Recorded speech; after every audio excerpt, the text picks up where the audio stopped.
ঢাকা কল্যাণপুর একটি গার্মেন্টসে আগুন, জীবন বাঁচাতে 5 তলা থেকে লাফ দিয়েছিলেন ওই যুবক। গেল আমি কি করলাম। মৃত্যু যন্ত্রণায় কাতর পড়েছিল বিল্ডিং এর নিচতলায়। পুলিশ ও এলাকার জনগণ তুলে দেয় দা নিউজের গাড়িতে। আমি নাই, চাপ ধরেছি ভাই, আমি নাই। আগুন ভাই জানি না ভাই, ভাই গার্মেন্টস ভাই, আমি তো বন্ধ করে দম ভাই। এ ভাই তাড়াতাড়ি করেন ভাই, আমার নিঃশ্বাস বন্ধ হয়ে যাচ্ছে।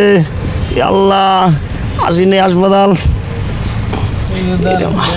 এরে মা, আমি তো শেষ ভাই, আমি তো শেষ, আর যাইতে পারবো না, আমার নিঃশ্বাস নিয়ে যাচ্ছে রে আল্লাহ। ই আল্লাহ কি করলাম আমি, এই জীবনটা শেষ ভাই। মা বাপ নাই আমার সংসারে, আমার 2টা সন্তান। ই আল্লাহ আমার 2টা ছেলে, মানুষ করে আল্লাহ রে। ই আল্লাহ আব্বা আমা মারে, আমি কি করলাম রে মা। ও আল্লাহ এ মওলা। ও ভাই আমার বুক এখানে নাই ভাই, টাসি ধরতে এখানে নাই, আমি কথা করতেছি বিকেরে। ও ভাই বাইরে হাসপাতাল আইছি ভাই, আমার যদি রং করে ভাই হাসপাতাল নাই। আল্লাহ যদি জানাতে কেউ নেই আমার, ওরে মারে আমি সেইখানে নাই, বুক মুখ বন্ধ হয়ে গেল রে।